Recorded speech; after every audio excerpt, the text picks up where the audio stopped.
90% लोग अपना पैसा गलत जगह इन्वेस्ट कर रहे हैं भैया, गलत जगह इन्वेस्ट कर रहे हैं 90% लोग। अभी कुछ दिनों पहले ही हमारे साथ एक वाकया हुआ। हमारे ऑफिस एक सज्जन आए एक इन्वेस्टमेंट ऑप्शन लेकर के, और वो मुझे इन्वेस्टमेंट ऑप्शन अपना समझा रहे थे। उनका कहना था सर 9% इसमें गारंटीड रिटर्न है। तो मैं जरा इंटरेस्टेड हो गया, 9% गारंटीड। जनरली शेयर मार्केट वगैरह में जाओ तो 9 से तो ऊपर मिल ही रहा है, लेकिन वो गारंटीड नहीं है, फ्लेक्सिबल है। जब गारंटीड 9% मिल रहा है तो मैं भी जरा मैं कैसे भाई 9% गारंटीड कैसे, बताओ मुझे जरा भैया।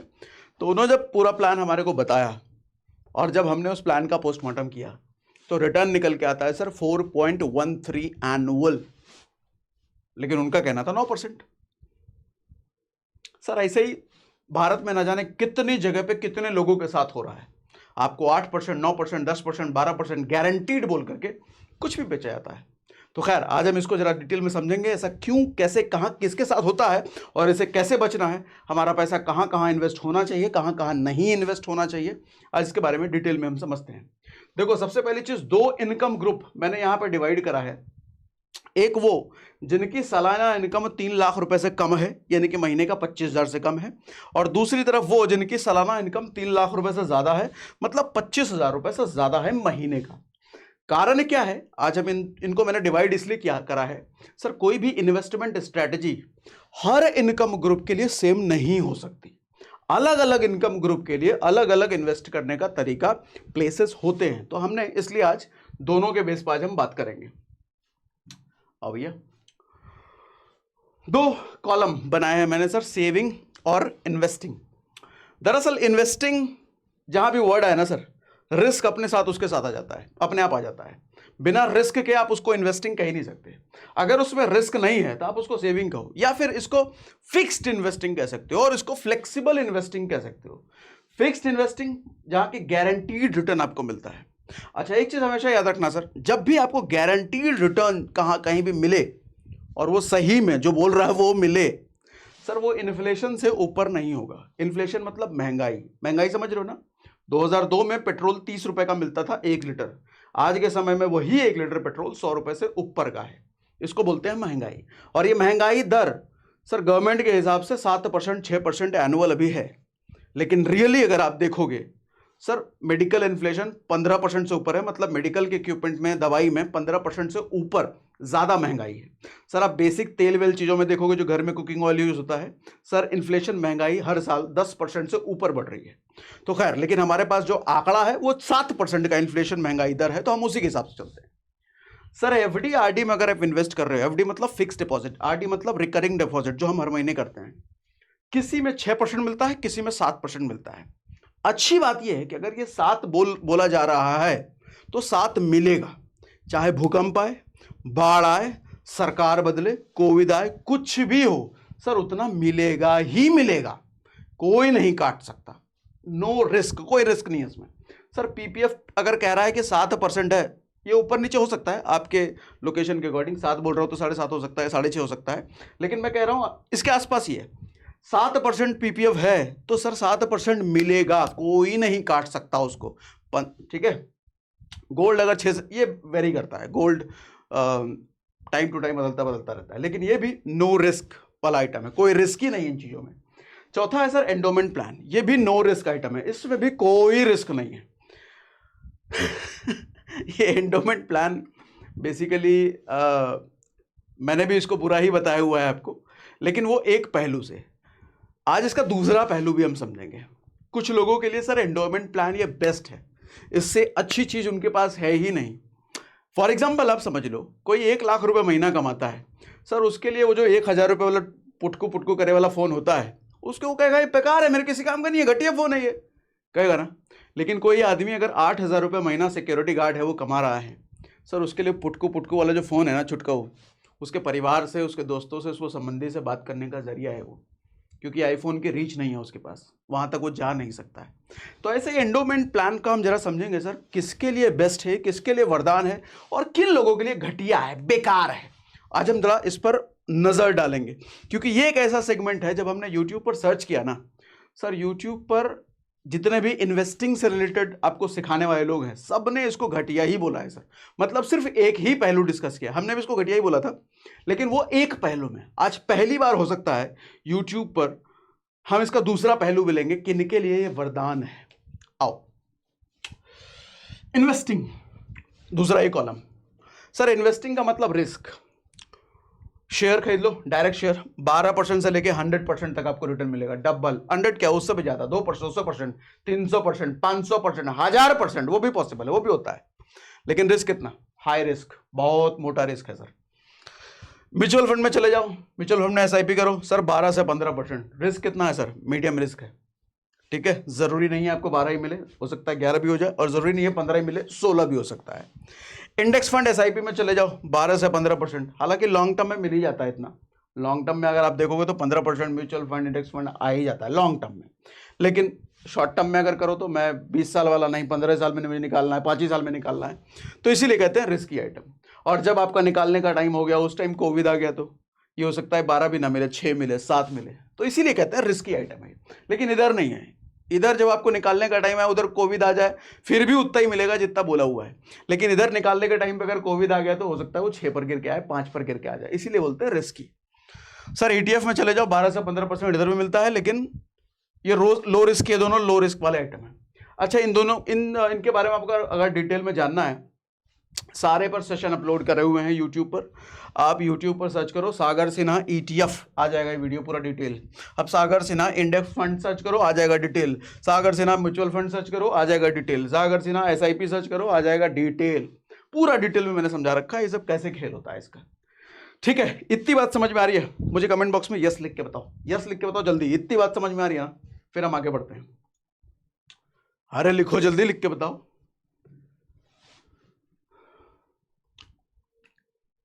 इंपॉर्टेंट लाइन है ये, मैं अपना पैसा कहां इन्वेस्ट करूं, मैं की बात कर रहा हूं। मैं मतलब मेरे इनकम के हिसाब से, मेरे का मतलब एक आम जनता कि कोई 25,000 कमा रहा है, कोई 50,000 कमा रहा है, कोई 1 लाख कमा रहा है, मैं कहां इन्वेस्ट करूं। ध्यान से समझिएगा सर, अपनी सबसे पहले जरूरत को समझो, उसके बाद ही आप सही जगह इन्वेस्ट कर पाओगे। जरूरत अगर नहीं समझ पा रहे ना, इन्वेस्टिंग कभी आप सही जगह पे नहीं कर पाओगे। अब देखो, जैसे अगर एक निश्चित उम्र पर बड़े पैसे आपको चाहिए, ध्यान से समझिएगा सर, कई बार होता है ना, बेटा है, बेटा 18 साल का होगा, अब 18 साल में मेरे को उसको विदेश भेजना है या कहीं भेजना है, कुछ भी करना है, कहीं एडमिशन कराना है, उस वक्त मेरे को 50 लाख रुपए चाहिए होगा। 50 लाख रुपए चाहिए होगा तो कहाँ से आएगा? मतलब उसके 18वें साल पे, फिक्स 18वें साल पे मुझे इतना पैसा चाहिए, तो मैं सर कहाँ इन्वेस्ट करूंगा? मैं कहूंगा उसके लिए सर एंडोमेंट प्लान से ज़्यादा अच्छा कुछ नहीं है। क्या है एंडोमेंट प्लान, अभी समझाऊंगा डिटेल में, डोंट वरी, ये स्लाइड हम दोबारा आएंगे लेकर के। एंडोमेंट प्लान से अच्छा उसके लिए कुछ नहीं है। कारण इसका ये है कि सर 18वें साल पे फिक्स 50 लाख रुपए चाहिए। हो सकता है 18वें साल पे अगर कोविड आ गया तो आपने अगर index fund, mutual fund, share market में डाल रखा है, गिर के नीचे आ जाएगा, क्या करोगे? 18वें साल 50 लाख चाहिए लेकिन मिलेगा 25 लाख, नुकसान है ना। उसी तरीके से सर एफडी यहां पे रिकमेंडेड इसलिए नहीं है कि एफडी में सर एक टैक्स भी लगता है, आपकी इनकम स्लैब, आपकी जो अर्निंग है उस पर टैक्स भी लगता है। एंडोमेंट प्लान से जो कमाई हुई आपकी सर, उस पर कोई टैक्स नहीं लगता, 0 टैक्स, इसलिए टैक्स बचत एफडी में टैक्स लगेगा। तो कौन सा ऐसा ऑप्शन है जब मुझे सर्टेन एज पर चाहिए ही चाहिए उस वक्त पैसा? एंडोमेंट प्लान से बेटर कुछ नहीं है। क्या है अभी बताऊंगा।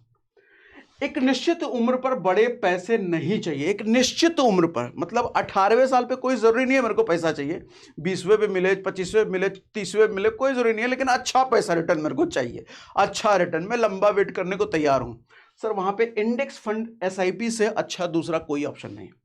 सेफर साइड, लोएस्ट रिस्क और हाईएस्ट रिटर्न। हाईएस्ट रिटर्न कब? जब आप फ्लेक्सिबल हो कि लंबा समय, जरूरी नहीं आपको 15वें साल 18वें साल पे ही पैसा चाहिए।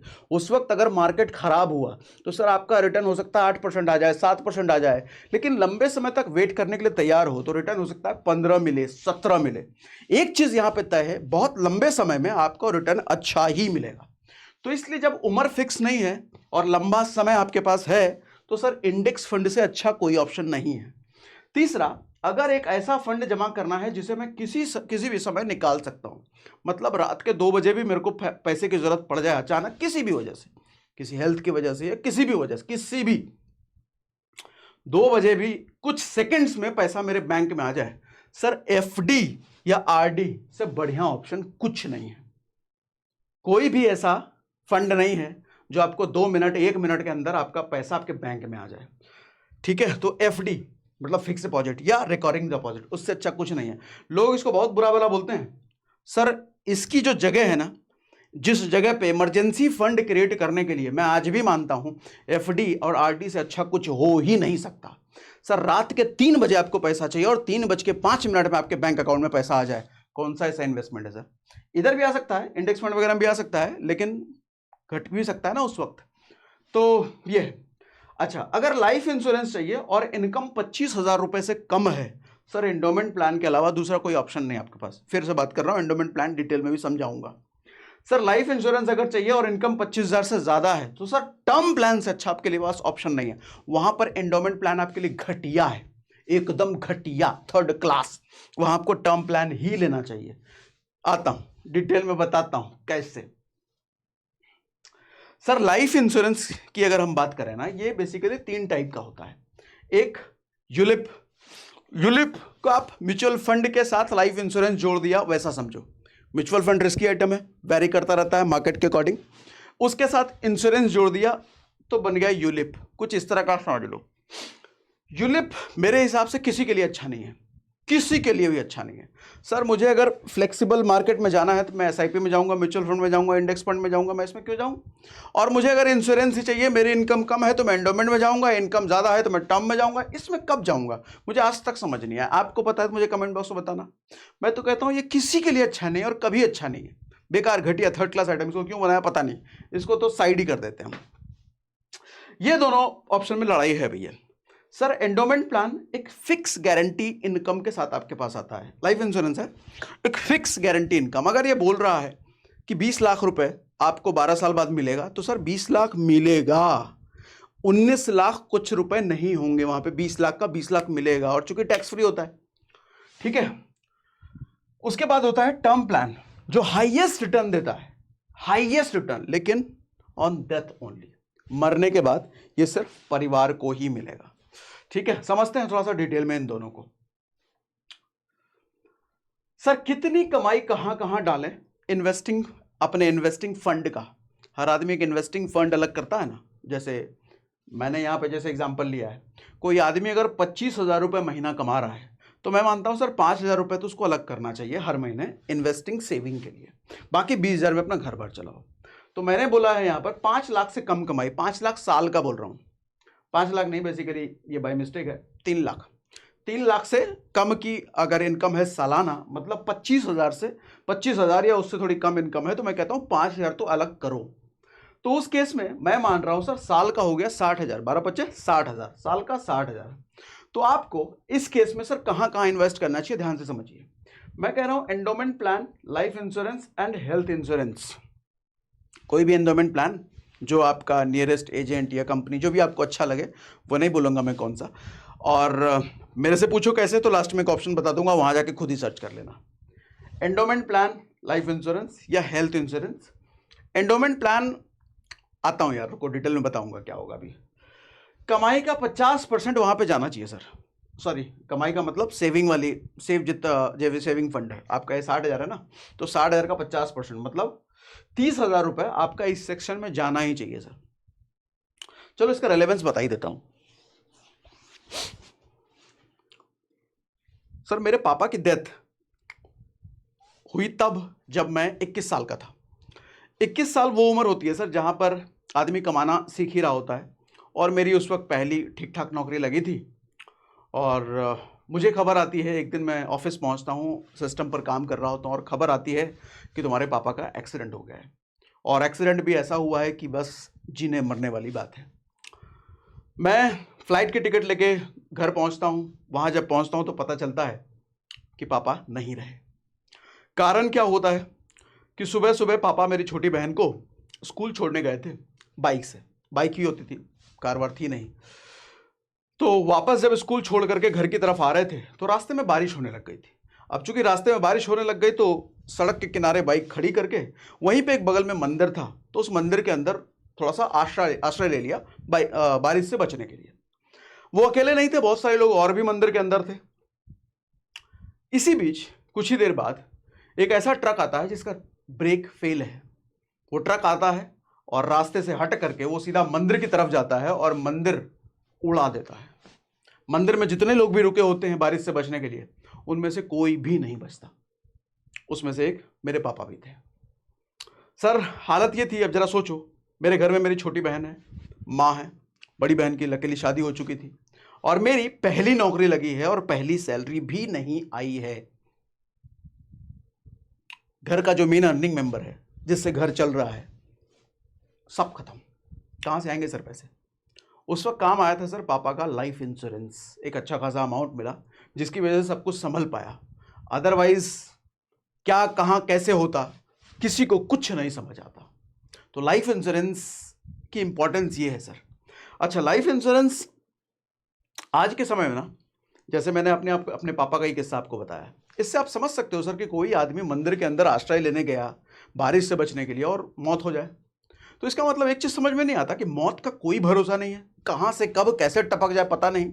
इस वक्त मैं खड़े होकर के आपसे बात कर रहा हूं, हो सकता है 2 मिनट बाद मुझे हार्ट अटैक आ जाए बात करते करते, कुछ भी हो सकता है। आप सुन रहे हो सकता है आपको आ जाए। सर ऐसे कई सारे केसेस यूट्यूब पर, सोशल मीडिया पर आपको मिलते हैं। कोई नाच रहा है, डांस कर रहा है और गिर गया, खत्म। कोई बैठकर बातचीत कर रहा है, बातचीत करते करते गिर गया, खत्म। कोई भरोसा नहीं सर, मौत किस रास्ते कहां से आए कोई नहीं जानता दुनिया में। ठीक है, इसलिए लाइफ इंश्योरेंस सर, ये कोई सेविंग या इन्वेस्टिंग से बढ़ करके इसको मानता हूं मैं। कोई आदमी अगर किसी तरह का लाइफ इंश्योरेंस नहीं लिया है ना sir, term insurance, endowment insurance, वो सब अलग बात है। कोई आदमी लाइफ या हेल्थ किसी भी तरह का अगर नहीं लिया है ना, तो मैं कहता हूं वो आदमी बेवकूफ नहीं है। क्या मैंने बोला? वो आदमी बेवकूफ नहीं है, वो आदमी गधे से भी बदतर है, अगर वो अर्निंग मेंबर है तो। क्योंकि वो अर्निंग मेंबर अगर है और उसके पीछे उसकी डिपेंडेंसी है, फैमिली है, बाल बच्चे हैं या माँ बाप हैं, कोई भी हैं, सर कभी ये नहीं सोचा कि आपको अगर कुछ हो गया तो आपके पीछे परिवार उनका कैसे चलेगा गुजर बसर? और अगर ये नहीं सोचा है तो फिर तो इंसान हो ही नहीं ना, फिर तो इमोशन लेस हो ना, या फिर बेवकूफ हो, या फिर गधे से बदतर है वो आदमी। तो इसलिए मैं कहूंगा कोई अगर अर्निंग मेंबर है तो उसके पास तो ये होना ही चाहिए सर, कोई भी लाइफ इंश्योरेंस और कोई भी हेल्थ इंश्योरेंस होना चाहिए। ठीक है, कितना जाना चाहिए सर? अगर आपकी कमाई 25,000 रुपए महीने से कम है तो आपके पास एंडोमेंट के अलावा दूसरा ऑप्शन नहीं है, आपको टर्म नहीं मिलेगा सर। क्योंकि टर्म के लिए 25,000 रुपए से ऊपर की कमाई होनी चाहिए, सालाना 3 लाख रुपए से ऊपर की कमाई होनी चाहिए टर्म लेने के लिए। और हेल्थ इंश्योरेंस, ये दोनों, मैं दोनों मिला के बोल रहा हूं सर, 30,000 रुपए साल का आपका जाना चाहिए इस चीज में, साल का 30,000 रुपए। इमरजेंसी फंड, एफडी और आरडी में आपकी कमाई का 15%, साल के हिसाब से बात कर रहा हूं, यानी कि 9,000 रुपए साल का आपका इसमें जाना चाहिए सर। इमरजेंसी फंड क्यों? जिंदगी में अगेन पता नहीं होता कि कब किस वक्त कहां पैसे की जरूरत पड़ जाए सर। जिंदा रहते हुए भी हमें बहुत सारी चीजों में पैसे की जरूरत पड़ सकती है। तो इमरजेंसी फंड, जहां पर 5 मिनट के अंदर पैसा आपके बैंक में आ जाए, तो एफडी करो, फिर आरडी करो। अच्छा, इमरजेंसी फंड का मतलब सिर्फ यही नहीं है कोई इमरजेंसी पड़ जाए तो। इमरजेंसी फंड हमें तब भी क्रिएट करने की जरूरत होती है, मुझे 1 साल बाद बाइक खरीदनी है, 1 साल बाद कोई 2-3 लाख रुपए या 5 लाख रुपए की चीज़ खरीदनी है, तो मैं हर महीने थोड़ा थोड़ा रिकरिंग डिपॉजिट में डाल रहा हूँ और 1 साल बाद निकाल करके वो चीज़ मैं खरीद लूंगा। उसके लिए भी ज़रूरत आता है। छोटा ही रिटर्न मिलता है, लेकिन इसका पर्पस रिटर्न कमाना है भी नहीं। ठीक है, इमरजेंसी फंड। उसके बाद इंडेक्स फंड में एसआईपी, सर आपकी कमाई का 30% यानी कि सालाना 18,000 रुपए इसमें जाना चाहिए सर। ये असली इन्वेस्टिंग है, असली इन्वेस्टिंग ये भी है, लेकिन ये इन्फ्लेशन के बराबर का ही आपको रिटर्न मिल रहा है। तो रिटर्न ज्यादा आप एक्सपेक्ट ना करके आप लाइफ इंश्योरेंस और हेल्थ इंश्योरेंस को समझो तो ज्यादा खुश रहोगे, और वही इसकी इंपॉर्टेंस है भी। असली इन्वेस्टिंग ये है सर, 12 से 15%, ज्यादा भी हो सकता है, थोड़ा कम भी हो सकता है। 18,000 रुपए साल का आपका इसमें जाना चाहिए। अगर किसकी बात कर रहे हैं हम, ये 25,000 से कम इनकम है जिनकी, सालाना 3 लाख से कम इनकम है जिनकी, 5% मैं कहता हूं सेवा में करो सर। सेवा मतलब अनाथ को खाना खिलाओ, जिसके पास खाने का जुगाड़ नहीं है उसके खाने का जुगाड़ कर दो, जिसके पास रहने का जुगाड़ नहीं है कहीं किसी तरह उसके रहने का जुगाड़ कर दो। बड़ा अच्छा लगेगा सर सड़क पर अगर किसी भूखे को खाना खिलाओगे ना, जितनी खुशी जितनी तसल्ली उस वक्त मिलता है ना, मुझे नहीं लगता दुनिया का कोई भी दूसरा काम करते वक्त इतनी खुशी इतनी तसल्ली मिलेगी। ऐसा फील होगा कि भगवान ने जिस वजह से आपको बनाया है वो वजह शायद वही है, दूसरों की मदद करना, और जिनको आपके मदद की सबसे ज़्यादा ज़रूरत है, जिनकी कोई मदद नहीं कर रहा आप उनकी मदद कर रहे हो सर, इसको कहते हैं सेवा। सेवा कितनी, जितनी अपनी कैपेसिटी है। मैं कहता हूं अगर 3 लाख से सालाना कम इनकम है, 25,000 से कम कमाते हो तो 5% रखो ना, साल का 3,000 रुपए रखो ना, साल का 3,000 उनके लिए। ठीक है, दूसरी तरफ सर 5 लाख रुपए से ज्यादा जो कमाते हैं उनका पैसा कहां कहां जाना चाहिए, जरा ध्यान से समझिए। सर सबसे पहले तो आपके पास टर्म प्लान लाइफ इंश्योरेंस होना चाहिए और हेल्थ इंश्योरेंस। हेल्थ इंश्योरेंस कोई भी ले लो सर, 5 लाख से ऊपर हो तो आपके लिए तो बेस्ट चीज अवेलेबल है टर्म प्लान। लाइफ इंश्योरेंस में टर्म प्लान से अच्छा कुछ हो ही नहीं सकता। एंडोमेंट इज नॉट बेस्ट अगर उनके लिए जिनके लिए, अगेन यहां पे 5 लाख लिख दिया है, 3 लाख होना चाहिए, बाय मिस्टेक है ये।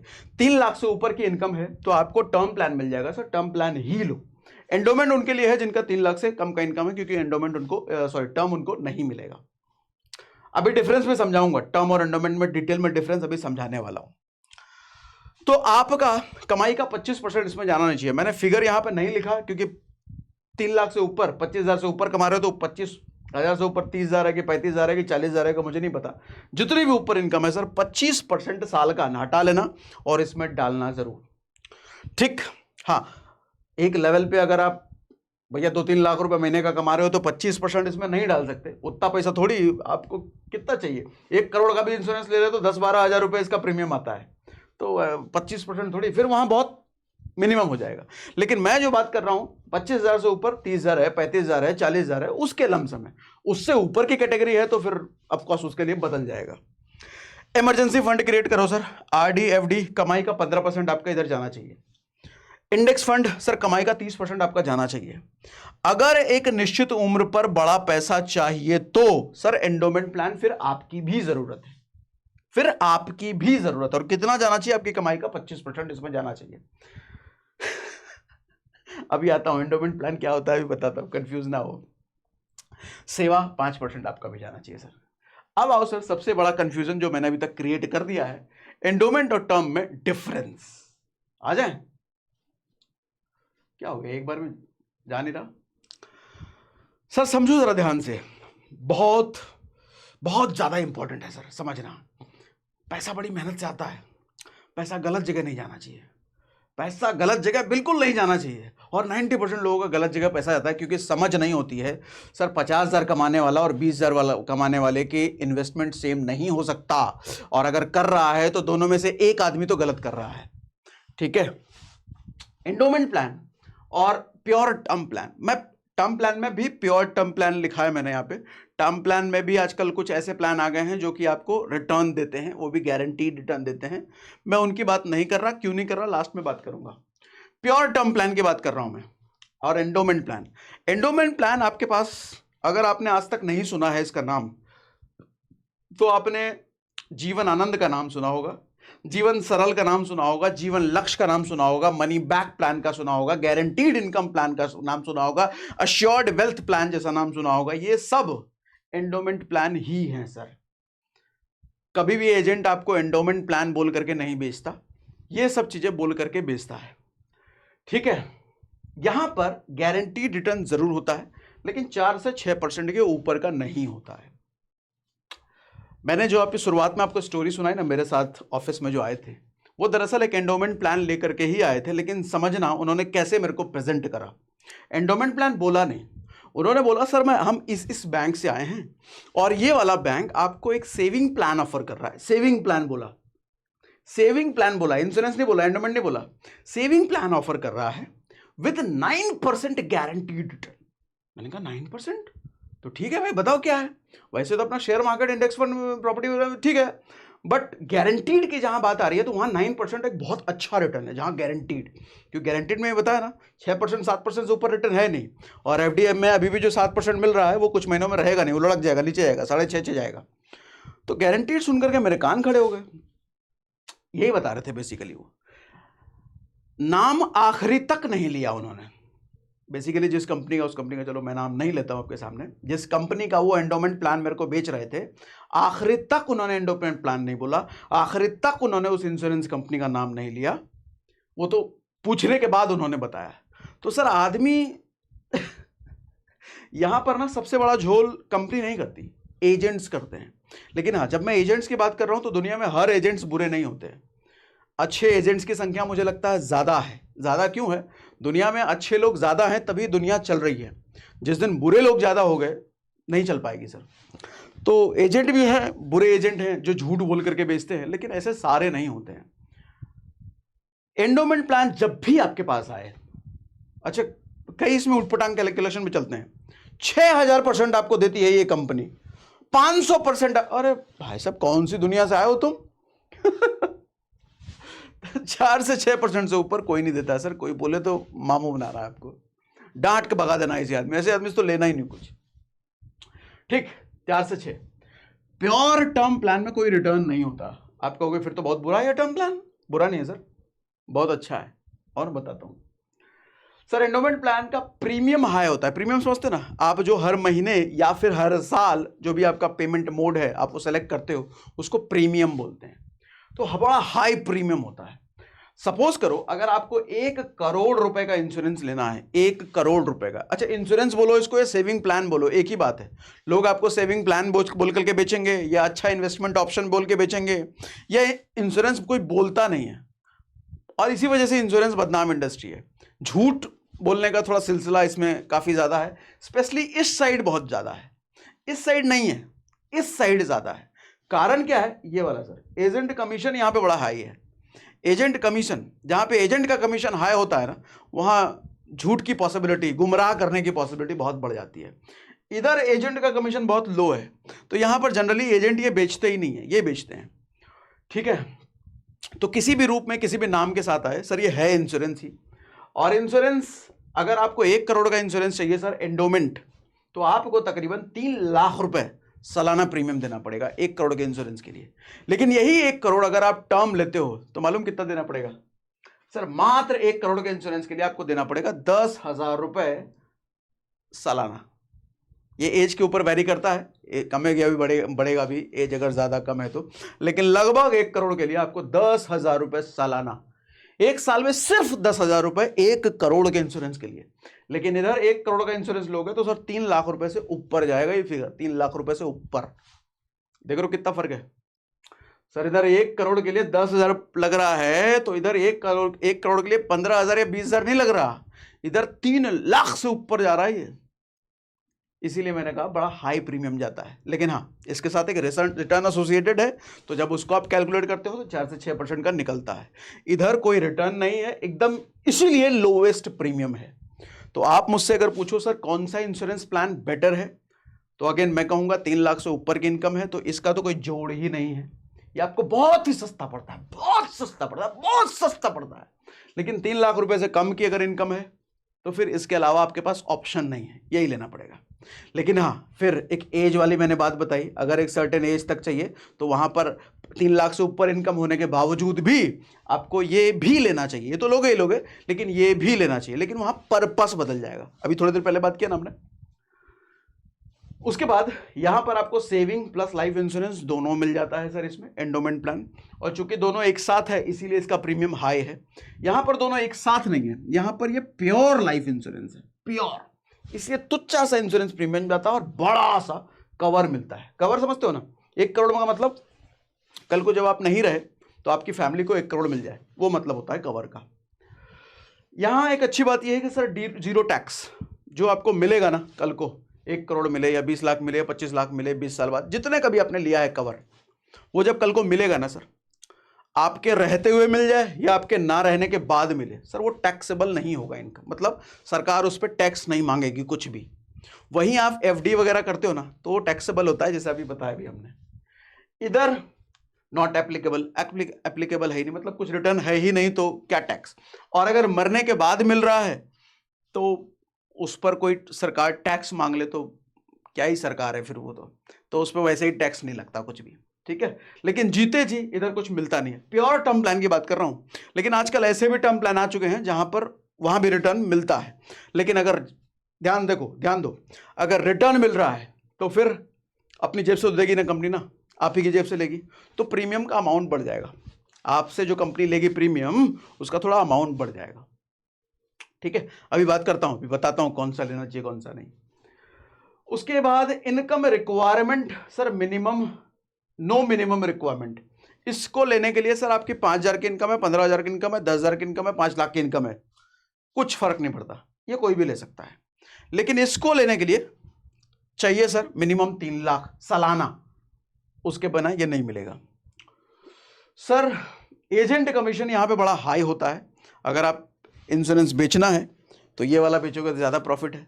लेकिन आप वो वाला इंश्योरेंस एजेंट बेचना जो कि सच बोल करके लोगों को सही चीज़ देता है। आप वो मत बनना जो झूठ बोल करके लोगों को गुमराह करता है।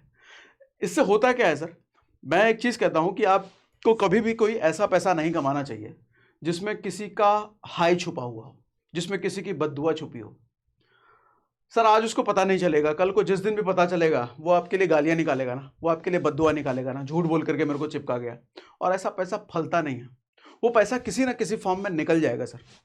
आप किसी का अगर 10,000 रुपये झूठ बोल के लोगे ना, तो ऊपर वाला पता नहीं ऐसे कौन सा खेल रचेगा, आपकी जेब से 1,00,000 रुपये निकल जाएगा और आप कहोगे अरे यार 1,00,000 रुपये मेरा चला गया, ये किस्मत ने मेरे साथ ऐसा कैसे कर दिया। किस्मत ने नहीं किया सर, आपके पुराने कर्म थे जिसकी वजह से, जिसका आपने 10,000 रुपये किसी का मिसयूज़ किया था, उसकी वजह से आपका 1,00,000 गया।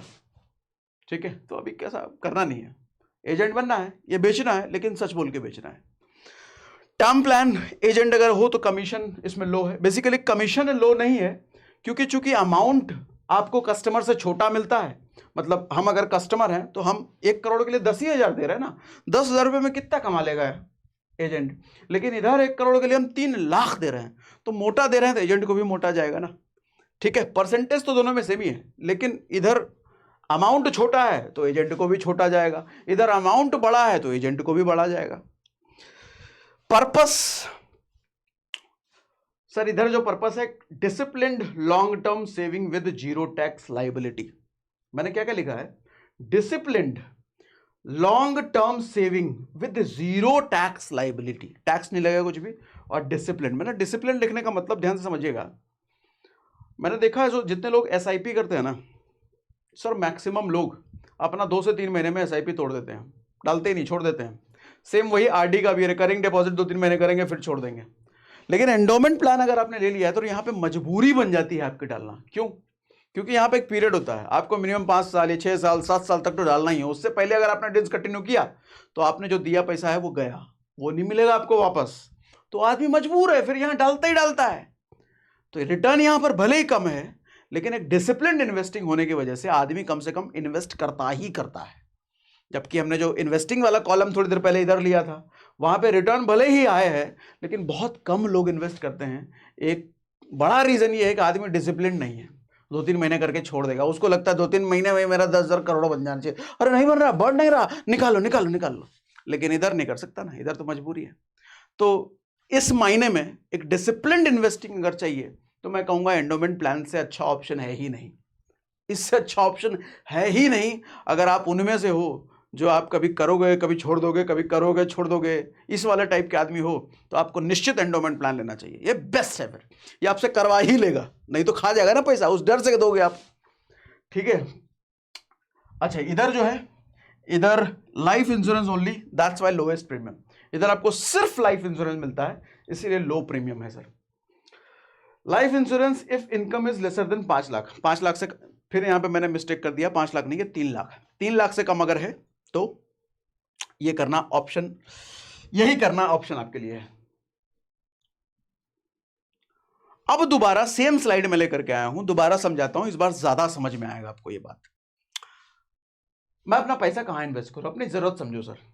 अगर एक निश्चित उम्र तक आपको बड़ा पैसा चाहिए, एक निश्चित उम्र पर, फिर से मैं वो एग्जांपल लेता हूं, 18वें साल पे बेटे की पढ़ाई या बेटे की शादी या कोई भी बड़ा खर्चा आने वाला है, इसी उम्र पर तो आपको एंडोमेंट प्लान चुनना चाहिए।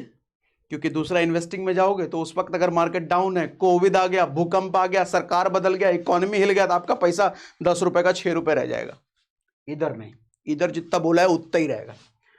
एक निश्चित उम्र पर अगर बड़ा पैसा नहीं चाहिए, कभी भी चाहिए, तो इंडेक्स प्लान एसआईपी बेस्ट है। अगर एक ऐसा, अच्छा ये सब जो आप कह रहे हो सर, इनमें से हम कौन सा करें? सर सारे करो, थोड़ा थोड़ा फंड, अभी बताया ना थोड़ी देर पहले, किसमें 15%, किसमें 20% आपको डालना चाहिए। नहीं समझ आया तो बैक करके दोबारा देखो। सर एक ऐसा फंड जमा करना है जिसको हम किसी भी समय निकाल सके, एफडीआरडी, रिकरिंग डिपॉजिट। रिकरिंग डिपॉजिट क्या होता है? हर महीने आप थोड़ा थोड़ा डालते हो। एफडी क्या होता है? एक ही बार पैसा आ गया आपके पास 5 लाख रुपए, एक ही बार हमने डाल दिया, वो फिक्स डिपॉजिट होता है। ठीक है, तो उसके लिए एफडीआरडी का कोई रिप्लेसमेंट नहीं है, इससे अच्छा कुछ है ही नहीं। अगर लाइफ इंश्योरेंस चाहिए और इनकम 25,000 से कम है तो फिर एंडोमेंट के अलावा आपके पास ऑप्शन नहीं है। अगर लाइफ इंश्योरेंस चाहिए और इनकम 25,000 से ज्यादा है तो आपको टर्म के अलावा दूसरा कोई लेना ही नहीं चाहिए। टर्म इज बेस्ट इंश्योरेंस, क्योंकि उसमें आपकी बचत बहुत ज़्यादा है, आपका ज़्यादा फायदा है उसमें। कोई कितना भी रिटर्न कुछ भी दिखा दे, ये वो रिटर्न के चक्कर में मत पड़ना, आपका प्रीमियम बढ़ जाता है। Term is the best insurance, best best best insurance. इससे सस्ता कुछ हो ही नहीं सकता और इससे बड़ा रिटर्न देने वाला कुछ हो ही नहीं सकता अगर आपकी इनकम ठीक है, 3 लाख से ऊपर है तो। अब आप पूछोगे सर टर्म कैसे लेना है, कौन सी कंपनी का लेना है, तो चलो वो भी दिखा देता हूँ। तो उसके लिए हम जरा बाहर निकल जाते हैं इससे और हम सीधा आ जाते हैं पॉलिसी बाजार की स्क्रीन पर। पॉलिसी बाजार की स्क्रीन पर आप जाओगे, हमने डिस्क्रिप्शन में वैसे लिंक दे रखा है, उस पर क्लिक करोगे, आपका नाम नंबर वगैरह मांगेगा, तो वो एंटर करके आप सीधा इस स्क्रीन पर आ जाओगे। ठीक है, तो इस स्क्रीन पर जब आप आओगे, सर यहाँ पे देखो कुछ चीज़ें आपको दिखा रखा है। यहाँ पर कंपनीज हैं, कौन कौन सी कंपनी टर्म प्लान बेच रही हैं वो सब लिखा हुआ है। यहाँ पर मैंने जो एज डाला है वो 25-26 साल एज डाला था, जिसकी वजह से ये महीने का प्रीमियम देखो 972 रुपये आ रहा है। कितने का लिए सर? देखो, अरे रे,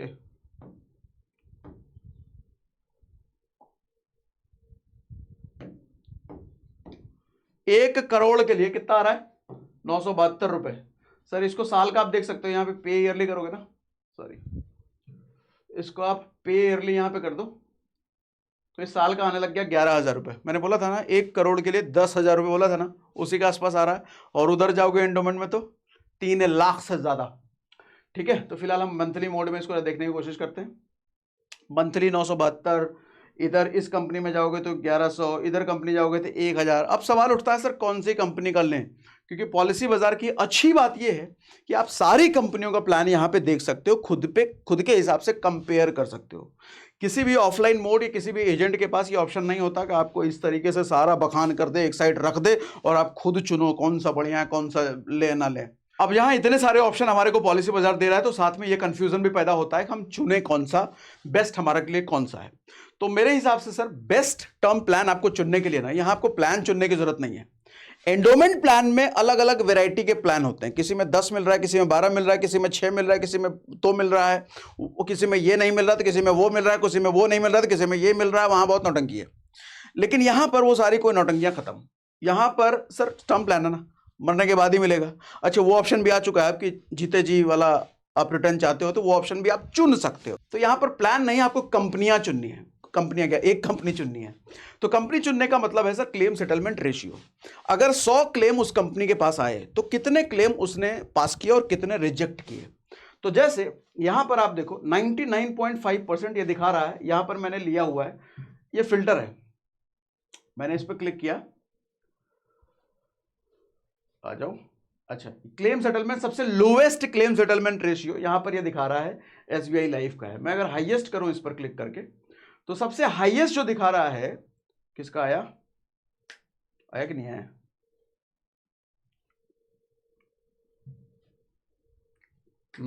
हाँ, सबसे हाईएस्ट जो दिखा रहा है सर 99.5% क्लेम पास हुए हैं, वो है कंपनी मैक्स लाइफ का। ठीक है, और यहां पर देखो 1 करोड़ के लिए आपको सिर्फ इतना ही देना पड़ रहा है। अब यहां पर कुछ और चीजें हैं जो आपको समझा देता हूं। यहां पर देखो सर, आप कोई भी चुनो, किसी को भी चुनो अपनी मर्जी से, आप जिसका देखना हो और कंपनी का डिटेल और गूगल करना हो तो वो सब चीजें कर देता हूं। यहां पर एक ऑप्शन है सेव अप टू 46%। आपके प्रीमियम पे 46% की बचत भी हो सकती है। कैसे, जरा इस पर क्लिक करके हम देख लेते हैं। सर 3 ऑप्शन है, जब आप पॉलिसी बाय करने जाओगे ना, 3 ऑप्शन है आपके पास। पे फॉर 5 ईयर्स, ये क्या कह रहा है, आपका जो भी प्रीमियम बन रहा है उसको आप 5 ही साल में सारा निपटा कर देते हो तो आपको 46% की बचत हो जाएगी, कम प्रीमियम लगेगा। फिर अगला कह रहा है कि सर पे फॉर 10 ईयर्स, अगर 10 साल में ही आप सारा प्रीमियम निपटा देते हो तो आपको 41% की बचत हो जाएगी, और अगर 15 साल में निपटा देते हो तो 35% की आपकी बचत हो जाएगी। सर अगर आप इस पर क्लिक करोगे तो फिर उस तरीके से आगे आप बढ़ जाते हो। अच्छा, एक चीज और बहुत इंपॉर्टेंट होता है, कवर टिल, कितने साल के लिए आपको कवरेज चाहिए। सर यहां पर मुझे मालूम है ज्यादातर लोग ये चाहेंगे कि मुझे तो 100 साल के लिए कवर दे दो। सर 100 साल के लिए कवर लेना नुकसानदेह है। क्यों? आपको कवर उतने ही साल के लिए चुनना चाहिए जितने साल बाद आपको लगे कि आपकी नेक्स्ट जनरेशन आपके ना रहने के बाद भी फाइनेंशियली उनको कोई फर्क नहीं पड़ने वाला, क्योंकि अब कमाने धमाने के लायक हो चुके हैं वो, तो आपको उसी साल तक लेना चाहिए। फॉर एग्जाम्पल मान लो 70 साल आपकी उम्र हो जाए तो आपको लगता है कि आपकी नेक्स्ट जनरेशन सेल्फ इंडिपेंडेंट हो जाएगी, तो आपके ना रहने पर भी वो जनरेशन को फाइनेंशियली कोई लोड नहीं पड़ेगा। तो आप 70 साल तक ही लो, 60 साल में लग रहा है तो 60 साल तक ही लो सर, 90 साल का ले लोगे, उस केस में 80 ले लोगे तो प्रीमियम भी बढ़ेगा। जितना ज्यादा ड्यूरेशन, जितना ज्यादा कवरेज ईयर रखोगे सर, प्रीमियम का साइज उतना बढ़ जाएगा। 10,000 का प्रीमियम 11 हो सकता है, 11.5 हो सकता है, 10.5 हो सकता है, तो ज्यादा प्रीमियम काहे को देना। ड्यूरेशन समझना बहुत जरूरी है सर, ऊट पटांग ड्यूरेशन मत लेना ना, एक कैलकुलेट कर लो। अब जैसे यहां पर इतने सारे ऑप्शन है, यहां पर बाय डिफॉल्ट 60 साल सिलेक्टेड है, तो 60 साल के हिसाब से कैलकुलेशन बता रहा है।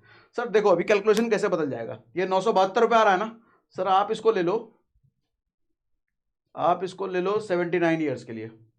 देखो अभी कैसे बदल जाएगा, ये बदलो भैया, बदलो बदलो बदलो, आ रहा है 1400 रुपये चला गया सर, कहाँ 900 का 1400 रुपये चला गया, ऑलमोस्ट 1.5 गुने से ज्यादा बढ़ गया। तो देख रहे हो कवरेज, इसीलिए ध्यान से सेलेक्ट कीजिए। तो ये चीजें मोटा मोटी यहां पर है। हम अब जरा आगे बढ़ते हैं, कुछ और चीजें देख लेते हैं। सर यहां पे दो है, एक रेगुलर पे, एक लाइफ टाइम लिमिटेड पे। ये दोनों ऑप्शन क्या है बता देता हूं सर। रेगुलर पे अगर आप जाते हो तो 52 साल तक, हमने जितना भी लिया था जितने साल का, तो उसके हिसाब से 52 साल तक आपको पे करना है, 12 महीने इतना रुपया आप पे करोगे। लेकिन अगर लिमिटेड पे में ऑप्शन आप जाते हो तो 10 ही साल तक आपको पे करना है, 12 महीने, और इतने रुपए पर मंथ आपको पड़ेगा सर, जिसमें से यू पे इतना और आपकी बचत हो जाती है इतनी, 4.5 लाख रुपए आपकी बचत हो जाती है इस केस में। तो आप दोनों में से कोई भी ऑप्शन चुन सकते हो। अच्छा, कुछ और चीजें सवाल आती हैं जब हम इंश्योरेंस की बात करते हैं, तो एक डर होता है सर कि ऑनलाइन हम इंश्योरेंस लें या ऑफलाइन हम इंश्योरेंस लें, हम अपने जान पहचान के एजेंट से प्लान लें या ऑनलाइन लेंगे, तो पता नहीं लेंगे पैसा कहाँ चला जाएगा, हमारा पैसा मिलेगा नहीं, क्लेम सेटलमेंट होगा कि नहीं होगा। तो आपको एक चीज बता दूं सर, आज के समय में ना चीजें और बेहतर होती चली जा रही हैं, दिन ब दिन बेहतर हो रही हैं, और कोई भी इंश्योरेंस कंपनी को जो टॉप पे कंट्रोल करती है वो IRDA करती है। अच्छा, पॉलिसी बाजार एक ऑनलाइन पोर्टल होने के साथ साथ इनकी सारी सर्विसेज ये ऑफलाइन भी देते हैं। फॉर चेक करने के लिए आप क्या कर सकते हो, जब यहां पर अपना आप डिटेल डालोगे तो उनको बोलना भैया हमको फोन पे मत समझाओ, जैसे कंफ्यूजन होगा ही ना, सारा तो इतना हमें समझ में आ नहीं हो गया होगा, बहुत सारे सवाल हो सकता है पैदा हो गए होंगे। तो मैं कहता हूं फ्री कंसल्टेशन लो पॉलिसी बाजार वालों से, फ्री में अपने सवाल सॉल्व करवाओ, फ्री में अपने डाउट्स सॉल्व करवाओ पॉलिसी बाजार वालों से। अपना डिटेल डालोगे ना तो इनकी तरफ से फोन आएगा, उनको बोलना भैया फोन पे मत समझाओ हमको, हम घर आकर से समझाओ। सर आपके घर आएंगे, घर आ करके आपको समझाएंगे, और आप 3 घंटे में समझो या 30 घंटे में समझो, बिठा करके समझा करके आपको जाएगा, एक बार नहीं 10 बार समझो, समझा करके जाएगा, आपकी सारी क्वेरी सॉल्व करके जाएगा। आप पूछो मेरी एज के हिसाब से कौन सा सही है, वो बता के जाएगा, कौन सा लेना है कौन सा नहीं लेना सब समझा के जाएगा। तो ऑनलाइन पोर्टल होने के साथ साथ ये ऑफलाइन सपोर्ट भी दे रहे हैं। अच्छा, दूसरा बात आता है जब क्लेम सेटलमेंट या जब क्लेम लेने की बारी आए, तो उस वक्त भी सर, वैसे तो देखो ये पॉलिसी बाजार ऑलरेडी इतनी पावरफुल है, इतनी बड़ी ऑर्गेनाइजेशन है, और ये किसी इंश्योरेंस कंपनी को जितना ज्यादा मोटा धंधा देते होंगे, आपको क्या लगता है कोई ऑफलाइन इंडिविजुअल एजेंट उतना धंधा देता होगा क्या? सर एक एजेंट जितना धंधा देता होगा, इनके पास तो ऐसे पता नहीं कितने होंगे। तो इनकी नेगोशिएशन पावर जो किसी कंपनी के साथ, इंश्योरेंस कंपनी के साथ होगी, वो एक एजेंट की नहीं हो सकती। तो these people are more powerful, तो इनकी बात इंश्योरेंस कंपनी जल्दी और ज्यादा मानेगी, तो इनके कहने पर ज्यादा सुनवाई, जल्दी सुनवाई हो सकती है। वैसे यहां पर कुछ चीजें देखो लिखी भी हुई है, फ्री डेडिकेटेड क्लेम असिस्टेंस, कल को जब क्लेम लेने की बारी आएगी सर, आपको डेडिकेटेड एक टीम असाइन होती है आपके क्लेम को सेटल करने के लिए, ठीक है। वाई बाय पॉलिसी बाजार से, क्यों हमारे को खरीदना है? Dedicated claim settlement for family, एक फैमिली के लिए free exclusive plans available for business owners, अगर आप बिजनेस ओनर्स हैं तो उनके आपके लिए अलग प्लान्स हैं भैया। 100% call recorded to ensure no misselling. Sir insurance में सबसे ज्यादा धंधा, जैसे मैंने आपको बताया ना, सबसे ज्यादा गड़बड़ धंधा ये चलता है कि कुछ भी बेचने के लिए, कुछ भी बोला जाता है बेचने के लिए। यहां पर ये पॉसिबल इसलिए नहीं है कि आपको फोन पर रिकॉर्डेड लाइन पर सब कुछ आप रिकॉर्ड करोगे जो आपसे बात हो रही है फोन पर, तो गड़बड़ बोलेगा, रिकॉर्ड हो रहा है ना। डिस्काउंट अप टू 10%, अगर आप ऑनलाइन बाय कर रहे हो तो आपको 10% डिस्काउंट भी मिलता है। Advisors available in your city, आपके सिटी में एडवाइजर भी अवेलेबल है, घर पे आकर के आपको समझा के जाएंगे, जो पूछना पाछना है सारे डाउट्स क्लियर करो, ठीक है। तो अब जरा हम आगे बढ़ते हैं, किसी पर क्लिक करते हैं। चलो इसी पर हमने क्लिक कर दिया, एक चीज आपको दिखाना है इसलिए क्लिक कर रहा हूं। आगे बढ़ो भैया, प्रोसीड हमने कर दिया। प्रोसीड करने के बाद एक ऑप्शन आपको दिखाता हूं, यहां पर आएगा, यहाँ पर देखो ये क्या लिखा है sir, 30 days easy refund policy. आपको पॉलिसी लेने के बाद भी 30 दिन में कुछ शक हो, अरे नहीं मैं गलत ले लिया, पैसा नहीं देना चाहिए था, वो गड़बड़ ले लिया सर, 30 दिन में आपका पूरा पैसा रिफंड भी हो जाएगा बिना कोई डिडक्शन। ठीक है, 99.93 क्लेम सेटलमेंट जिसका मैक्स कम देख रहे थे उसका दिखा रहा है। प्लस एक और चीज खास बात बता देता हूं, भूलना मत, जब भी आप टर्म प्लान ले रहे हो सर, इसके लिए राइडर इसके साथ जरूर ऐड करो। राइडर क्या होता है, ये तो आप लाइफ का ले रहे हो सर, कैंसर हो गया तो भगवान ना करे हो, लेकिन कल को कैंसर हो गया तो उसके लिए अलग पैसा खर्चा होगा सर। कुछ रुपए 600 700 800 रुपए दे करके सालाना, वो भी दे करके आपको पूरा लाखों का कवर मिल जाता है। आपको कैंसर हो गया, कोई क्रिटिकल बीमारी हो गया, एक्सीडेंटल हो गया, बहुत सारी चीजें राइडर्स में आपको आगे ऑप्शन दिखेगा, राइडर्स इसमें ऐड कर सकते हो बहुत सस्ते, कुछ 100 रुपए दे करके, वो भी सालाना। अच्छा, राइडर्स जनरली लोग गलती क्या करते हैं, मेडिकल इंश्योरेंस के साथ ऐड कर लेते हैं, वहां नहीं करना चाहिए, क्योंकि मेडिकल इंश्योरेंस का प्रीमियम बढ़ता चला जाता है, टर्म इंश्योरेंस का प्रीमियम फिक्स हो जाता है सर। आज आपने जिस प्राइस पर प्रीमियम देना शुरू किया, यही प्रीमियम आपका लाइफ टाइम जाएगा, मेडिकल इंश्योरेंस बढ़ता रहता है। हमने पॉलिसी बाजार का लिंक डिस्क्रिप्शन और पिन कमेंट में डाल दिया है। तो आज के वीडियो में अगर मजा आया, बहुत कुछ सीखने को मिला, जरा मुझे कमेंट बॉक्स में लिख के बताइए मजा आ गया।